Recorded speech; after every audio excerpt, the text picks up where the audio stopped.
हाल ही में सरकार ने 2000 के नोट को बैन कर दिया है और इसके सर्कुलेशन को बंद कर दिया है। इससे लोगों के मन में कई सारे सवाल उठ रहे हैं, तो आज हम इस वीडियो में उन्हीं सवालों के जवाब देने की कोशिश करेंगे। तो जो सबसे पहला सवाल सभी लोगों के मन में उठ रहा है वो ये है कि आरबीआई या सेंट्रल गवर्नमेंट ने 2000 के नोट्स को बंद क्यों किया। ये जानने के लिए सबसे पहले जानते हैं कि 2000 के नोट आखिर इंट्रोड्यूस क्यों कराए गए थे। 6 साल पहले जब डिमोनेटाइजेशन हुआ था तो उस समय इकोनॉमी की करेंसी की डिमांड को मीट करने के लिए 2000 के नोट्स इशू किए गए थे, क्योंकि उस समय 500 और 1000 के नोट जो कि पूरी इकोनॉमी में घूम रहे थे उनको बैन कर दिया गया था। तो जल्द से जल्द इस डिमांड को मीट करने के लिए 2000 के नोट्स इशू किए गए थे। लेकिन जैसे ही 2018-19 में नए नोट्स एडिक्वेट क्वांटिटीज में इकोनॉमी में अवेलेबल थे तो 2000 के नोट्स की प्रिंटिंग को बंद कर दिया गया था।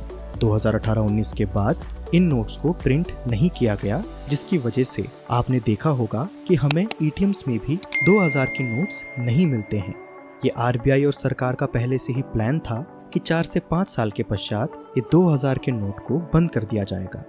अब क्योंकि अदर करेंसीज के एडिक्वेट स्टॉक इकोनॉमी के पास है तो 2000 के नोट्स को बंद करने का ये सबसे सही समय था और क्लीन नोट पॉलिसी के अंडर सरकार ने 2000 के नोट्स बंद कर दिए। अब ये क्लीन नोट पॉलिसी क्या है? क्लीन नोट पॉलिसी आरबीआई के द्वारा इशू की गई एक पॉलिसी है जिसके अंडर किसी भी तरह के फटे पुराने नोट अगर आप बैंक के पास लेकर जाते हो तो बैंक उनको नए नोट से रिप्लेस करके देता है, ताकि सॉइल्ड और डैमेज नोट्स इकोनॉमी में सर्कुलेट ना हो।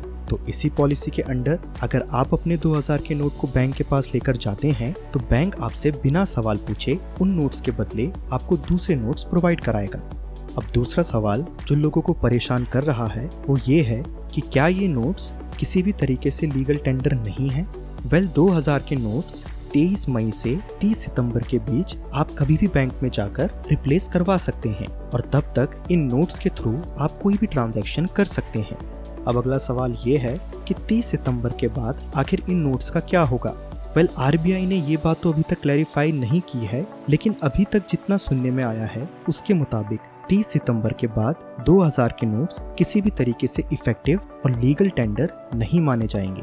अब अगला सवाल जो लोगों के मन में आ रहा है कि अगर उनके पास एक ज्यादा क्वांटिटी 2000 के नोट्स की है तो वो आखिर इसका क्या करें?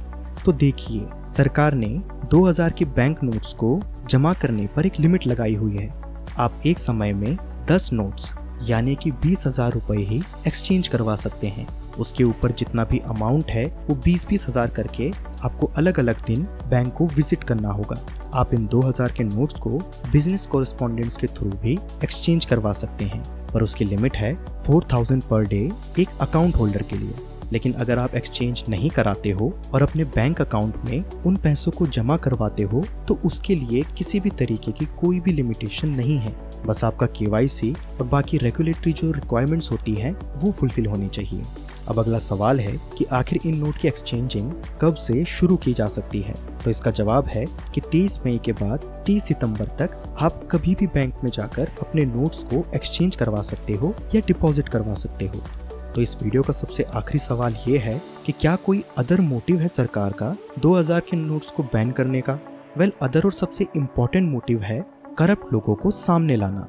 2000 के नोट के लॉन्च होने के बाद इन 4 से 5 सालों में बहुत सारे करप्ट लोग ऐसे होंगे जिन्होंने 2000 के नोट्स का stock as a black money भर रखा होगा, पर क्योंकि अब 2000 के नोट लीगल टेंडर नहीं है तो वो नोट किसी भी तरीके से उनके किसी भी काम के नहीं रहेंगे। और अगर कई लोग बहुत सारा अमाउंट 2000 रुपए के नोट्स का बैंक में लेकर जाते भी हैं तो उनको इनकम टैक्स डिपार्टमेंट और अदर लॉ इन्फोर्समेंट एजेंसीज को जवाब देना होगा। और साथ ही जो टेररिस्ट ऑर्गेनाइजेशन को ये नोट सप्लाई किए जाते हैं वो भी किसी काम के नहीं रहेंगे, क्योंकि 2000 के नोट्स अब लीगल करेंसी नहीं है। साथ ही साथ इससे एक सबसे बड़ा इशू भी सॉल्व हो जाएगा। जैसा कि अभी आपने एक न्यूली लॉन्च्ड वेब सीरीज फर्जी में देखा होगा कि नकली नोट्स का कितना बड़ा कारोबार क्रिमिनल्स करते हैं, तो इन्हीं नकली नोटों को जड़ से खत्म करने के लिए ये फैसला भी काफी ज्यादा इफेक्टिव साबित होगा और हमारी इकोनॉमी को इससे काफी ज्यादा फायदा पहुंचेगा। तो आशा करता हूं कि मैंने आपके सभी सवालों के जवाब आपको दे दिए होंगे और आपको ये वीडियो अच्छी तरीके से समझ में आ गई होगी। तो मैं मिलता हूँ आपसे नेक्स्ट वीडियो में फिर किसी इंटरेस्टिंग टॉपिक के साथ। ये वीडियो पूरा देखने के लिए धन्यवाद।